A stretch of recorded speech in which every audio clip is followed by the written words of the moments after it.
Shalom, like to say call on Milah, Yahweh, Bashim Yashar, Bashim Kakadash, double honor to the apostle, millstone, peace, citation, hope for elect, Shalom.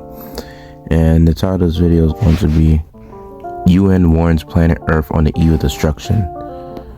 So as you can see in the article, it says by analyzingamerica.org,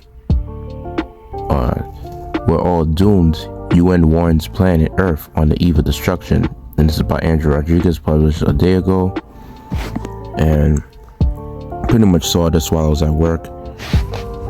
And I seen it on the Microsoft News, so I decided to pretty much save this article and decided to do a lesson on it, which is going to be pretty much quick through the spirit. So it says right here, a UN report warns of allegedly irreversible impacts on the planet, identifying risk tipping points in areas such as accelerating extinctions, groundwater depletion, melting mountain glaciers, space debris, unbearable heat, and an uninsurable future. The report highlights the cascading effects of extinctions on food chains and depletion of water resources, with Saudi Arabia already crossing a groundwater risk tipping point. And let's see what else the article says. Mountain glaciers are melting rapidly and space junk threatens satellite operations. The report emphasizes the need for immediate and drastic changes to human actions to avoid catastrophe.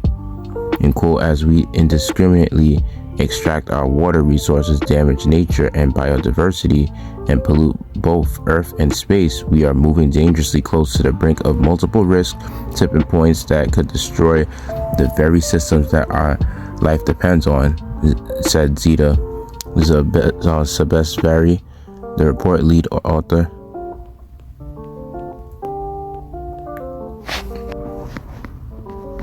The gopher tortoise, which is threatened with extinction, digs burrows that are used by more than 350 other species for breeding, feeding, and protection from predators, and avoiding extreme temperatures, the report said.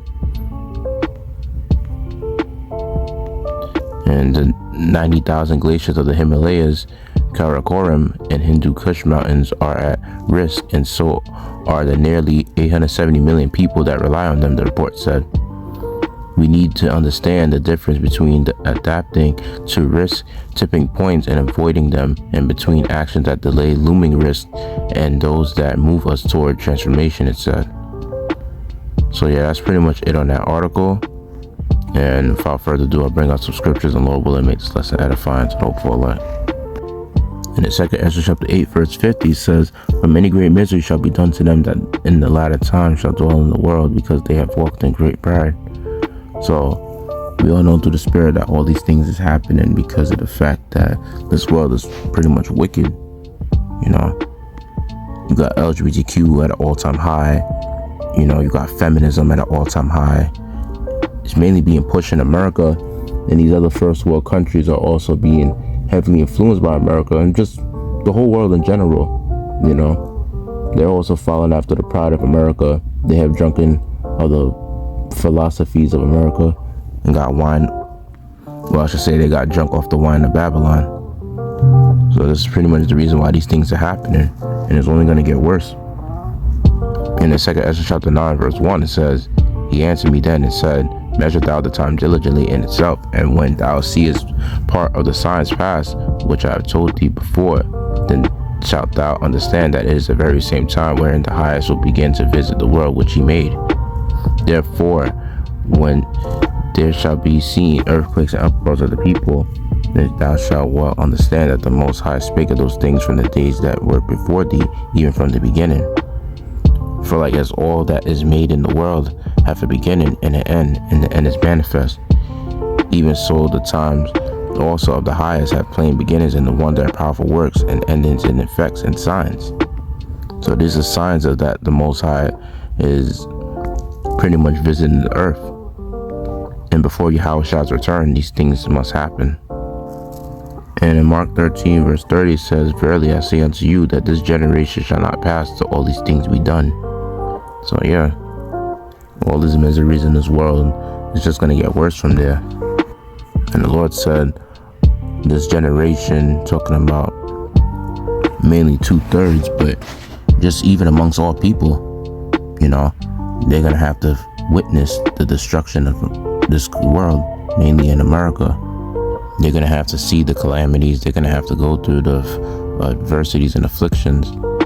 And there's no possible way that they can escape it unless they're, destined for salvation as the elect, And even the elect is going to have to go to certain tribulations before they get delivered too, so. But mainly this destruction is meant to destroy the 2/3 of our people because of the wickedness that they've done over the course of their life and even in their past lives too. And even upon Yahweh's return, there's a scripture that says that all eyes shall see him, showing you that everybody's going to be coming back upon his return. And some will die the second death by getting, put in the lake of fire, which is those thermonuclear missiles that's going to take place. One thing about a lot of people in this world, they don't understand reincarnation, especially a lot of these stupid jakes. They feel as though that the end is not going to happen in their lifetime, and they get so prideful with the fact that this country and America has been doing so good that it's never going to go down. And on top of it all, a lot of people think that the end is going to happen sometime like in the future where they're not going to have to live to see it, So these people are completely clueless. They don't understand reincarnation. The Lord said that none of this generation shall pass until all the things be fulfilled, Matthew chapter 24, verse 6 says, this will be the last precept. And ye shall hear of wars and rumors of wars. See that ye be not troubled, for all these things must come to pass, but the end is not yet. And on top of all these things coming to pass, this generation is going to have to witness that as well. As the Lord said, in the New Testament. And verse 7 says, for nation shall rise against nation. And we already see that, with the BRICS alliances. And then you got other nations that's starting to basically increase their arsenal and their military weaponry. They're starting to sharpen in their sword, starting to pretty much develop their AI, and tells you that in Joel the 3rd chapter, let the weak say I'm strong.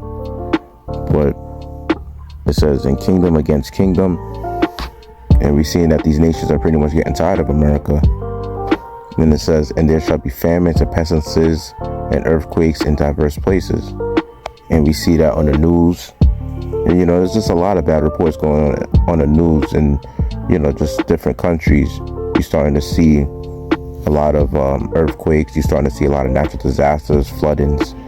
So these things are prophesied that all these things will happen before the Lord's coming. Verse 8 says, all these are the beginning of sorrows.